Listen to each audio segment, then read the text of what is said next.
لحظات السعادة تجمعنا معا. كل ابتسامة تبني الأمل. انت لي الفرح في كل حين.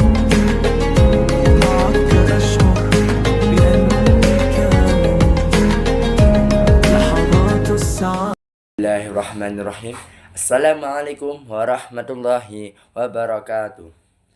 Saya Fatih Bintang Sya'ban, kelas 9C, absen 12, ingin menyampaikan beberapa macam-macam bacaan gharib dalam Al-Quran.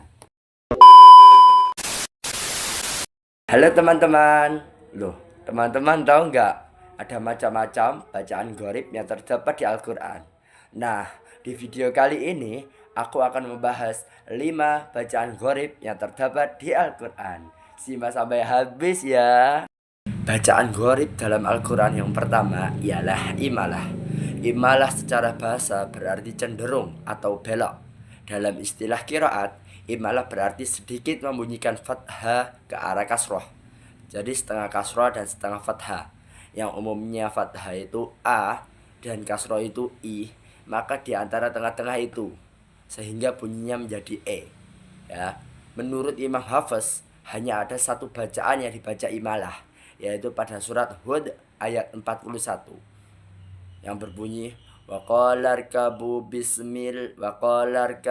fiha bismillahi majreha wa mursaha inna rabbi laghafurur rahim. Yang pada dasarnya setiap alif yang berharokat fathah dibaca A, namun khusus pada lafaz majraha dibaca E, seperti E-nya sore, E-nya tempe, E-nya hore. Jadi majre, sehingga bunyinya majreha. Nah, bacaan gharib yang kedua ialah ismam.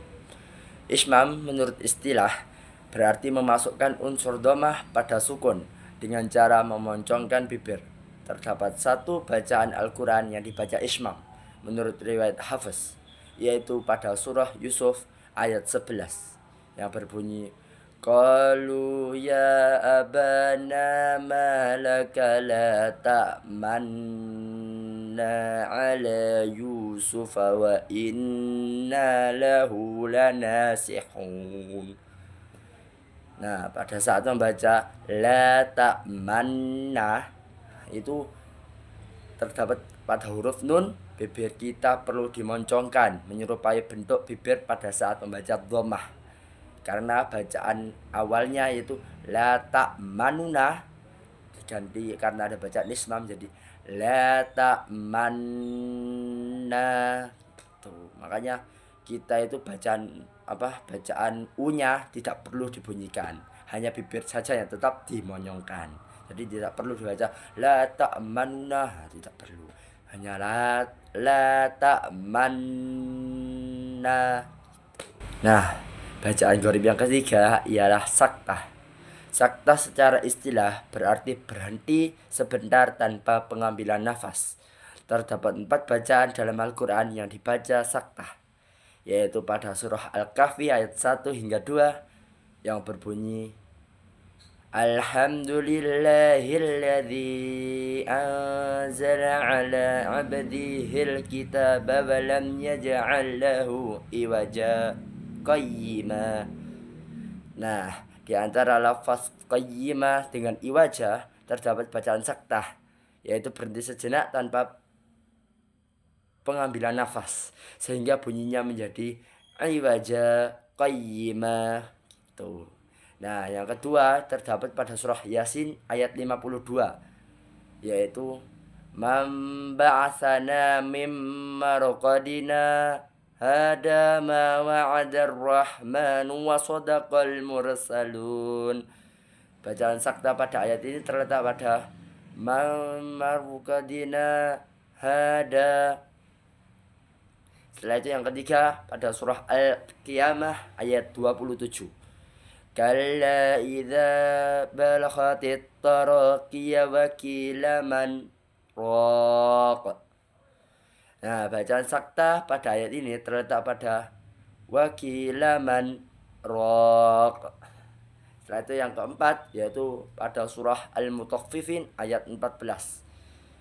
Idza tutla alaihi qala asatirul awwalin kalla bal rana ala qulubihim. Nah, jadi sakta ini berhenti sejenak tanpa pengembalian nafas selama 2 harokat. Ya, bacaan sakta pada ayat itu, pada ayat yang tadi Al-Mutaffifin ayat 14 yaitu kalabal rana ala gitu. Bacaan gharib yang keempat ialah tashil. Tashil berarti membunyikan antara hamzah dan alif. Terdapat satu bacaan dalam Al-Quran yang dibaca tashil. Karena bacaan tashil, jadi yang awal semula bacaannya itu a'jami wa arabi. Nah, jadi A yang kedua itu diringankan. Jadi A dan A. Jadi A jami wa arabi. Nah, bacaan gharib yang terakhir atau yang kelima ialah naql. Naql secara istilah adalah memindahkan harokat pada huruf sebelumnya. Dalam riwayat Hafiz terdapat satu ayat dalam Al-Quran yang dibaca naql, yaitu pada surah Al-Hujurat ayat 11 yang berbunyi bi'sal ismu. Nah, karena ada bacaan hukum naql, maka dibaca bi'sal ismu. Nah, teman-teman, itu tadi adalah 5 bacaan gharib yang terdapat di Al-Quran. Semoga ilmunya bermanfaat. Barakallahu fikum. Subhanakallahumma wa bihamdika asyhadu an la ilaha illa anta astaghfiruka wa atubu ilaik. Assalamualaikum.